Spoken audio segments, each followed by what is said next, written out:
कोई भी क्षेत्र में अगर डेवलपमेंट करना है, कोई भी क्षेत्र में शिक्षा आगे बढ़ानी है, कोई भी क्षेत्र में अपॉर्चुनिटीज बढ़ानी है, तो शांति के बगैर नहीं हो सकता। शांति उसकी पूर्व शर्त है। जिस राज्य में शांति नहीं होती वहां विकास नहीं हो सकता।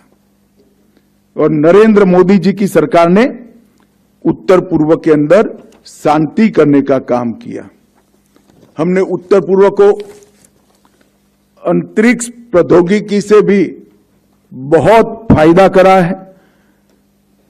नेसेक के माध्यम से लगभग 110 योजनाएं चलाई। वहां के बाढ़ प्रबंधन के लिए सैटेलाइट से मैपिंग कर टोपोग्राफी का अभ्यास कर आने वाले दिनों में नॉर्थ ईस्ट में 300 से ज्यादा झील बनेगी, जो हमेशा के लिए बाढ़ का, फ्लड का मैनेजमेंट कर देगी। पूरे उत्तर पूर्व के विकास के लिए सिंगल विंडो सिस्टम अपनाया और एक बहुत बड़ा बजट नरेंद्र मोदी जी ने उत्तर पूर्व के डेवलपमेंट के लिए देने का काम करा। ये 10 साल में उत्तर पूर्व को अपना मानकर, नॉर्थ ईस्ट को अपना मानकर इसके विकास की चिंता की। प्रधानमंत्री जी ने तय किया है कि हर माह कोई न कोई एक मंत्री उत्तर पूर्व के किसी न किसी राज्य में रात्रि निवास करते होंगे। मैं आपको बताना चाहता हूं, आजादी के बाद नॉर्थ ईस्ट में सभी प्रधानमंत्रियों की कुल मुलाकात 21 है, 21 आसाम छोड़कर, और नरेंद्र मोदी जी की अकेले की नॉर्थ ईस्ट की मुलाकातें 78 है। ये बताता है कि उत्तर पूर्व को कितना महत्व दिया गया है। जब देश का प्रधानमंत्री वहां जाकर रात्रि निवास करता है तो अपने आप प्रशासन का ध्यान इसकी तरफ आता है। मैं कुछ आंकड़ों की तरफ भी आपका ध्यान दिलाना चाहता हूं। ये 10 साल में उत्तर पूर्व के विकास के लिए, नॉर्थ ईस्ट के विकास के लिए ढेर सारे न केवल प्रयास किए गए, बजटरी प्रोविजन को भी बढ़ाया। 14-15 की तुलना में 24-25 के बजट में 153% 150% की वृद्धि करने का काम। सबसे बड़ा उपलब्धि भारतीय जनता पार्टी की सरकार की यह है कि उत्तर पूर्व का अंतर, डिस्टेंस उन्होंने भारत के बाकी भागों से कम कर दिया। उत्तर पूर्व की हर राजधानी 2027 तक ट्रेन से भी जुड़ जाएगी, प्लेन से भी जुड़ जाएगी और रोड से भी जुड़ जाएगी। कनेक्टिविटी से उत्तर पूर्व को जोड़ा और फिजिकल कनेक्टिविटी की दूरियां तो उन्होंने मिटाई, दिल की दूरियां भी मिटाने का काम भारतीय जनता पार्टी की मोदी सरकार ने किया। हर योजना में उत्तर पूर्व को केंद्र बिंदु बनाया और एक के बाद एक हर हथियारी ग्रुप से चर्चा की, उनकी समस्याओं को सुना, उनको समझा और उनके साथ समझौते कर मेन स्ट्रीम में लाने का काम किया। और एक 10 साल में ही उत्तर पूर्व आज मणिपुर के नस्लीय हिंसा की घटना को छोड़ दे तो बिल्कुल शांति का अनुभव कर रहा है। मैं आप लोगों को कुछ आंकड़े बताना चाहूंगा। 2004 से 14 टोटल 11,000 वायलेंस की घटनाएं हुई थी और 14 से 24 में 3,428 हुई, मतलब 70% कमी हुई है।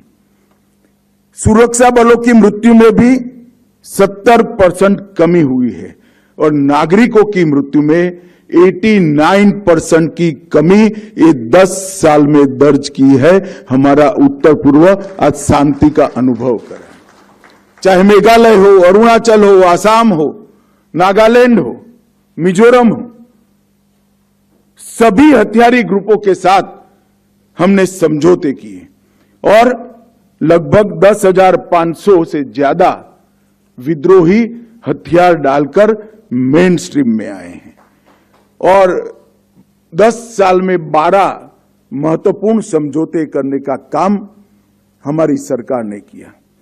2019 में NLFD-SD का समझौता किया, 2020 में ब्रू रियांग समझौता हुआ, 2020 में ही बोडो समझौता हुआ, 2021 में कार्बी समझौता हुआ, 2022 में ट्राइबल आदिवासी समझौता हुआ, DNLA समझौता 2023 में हुआ, UNLF शांति समझौता 2023 में हुआ, उल्फा शांति समझौता भी 2023 में हुआ, असम मेघालय सीमा समझौता 2022 में हुआ, असम अरुणाचल अंतरराज्यीय सीमा समझौता 2022 में हुआ और त्रिपुरा समझौता 2024 में हुआ।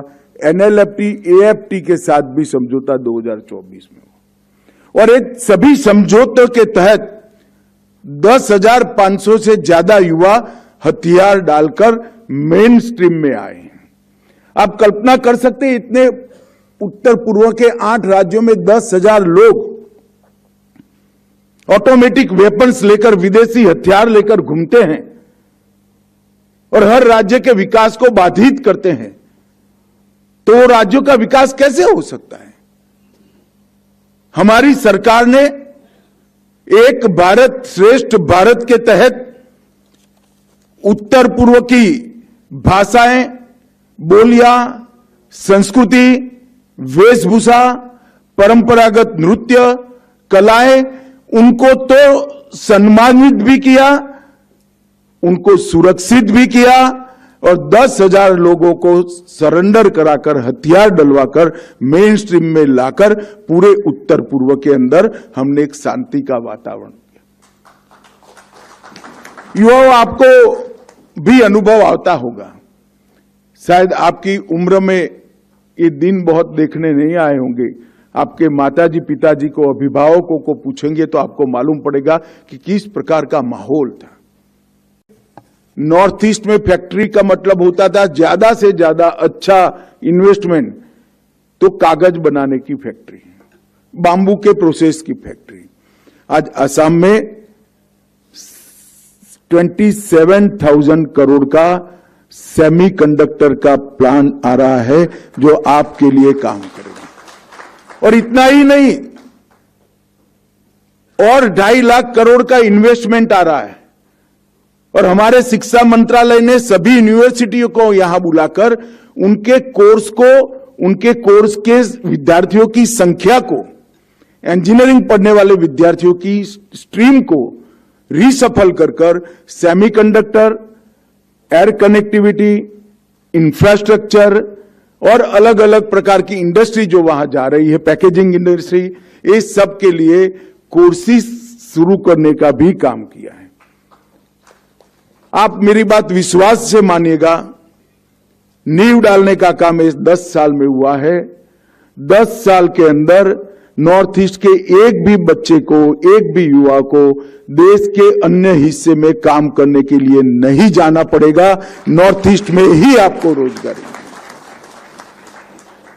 ये तब होता है जब कोई भूभाग को अपने मन से विकास करने का तय करता है। क्यों, चाहे अटल जी की सरकार हो, नरेंद्र मोदी जी की सरकार हो, ये विचार क्यों आया? क्योंकि चाहे विद्यार्थी परिषद हो, चाहे भारतीय जनता पार्टी हो, ये सभी संगठनों ने पूरे देश को अपना माना। देश के कण कण को विकसित बनाने का यज्ञ तभी होता है जब उस हिस्से पर लगाव होता है। जब मैं कहता हूं 2.5 लाख करोड़ रुपया सिर्फ कनेक्टिविटी के लिए हमने खर्च किया, तो सब अचंभित हो जाते हैं। बड़े बड़े राज्यों को इतना बजट नहीं मिला है, मगर कंपैरिजन इस तरह से नहीं होती। हमारा ये बहुत महत्वपूर्ण हिस्सा है और सालों तक विकास से महरूम रह गया, बिछड़ गया था। तो जो लॉस हो गया उसकी पूर्ति करने के लिए ज्यादा इन्वेस्टमेंट करना पड़े।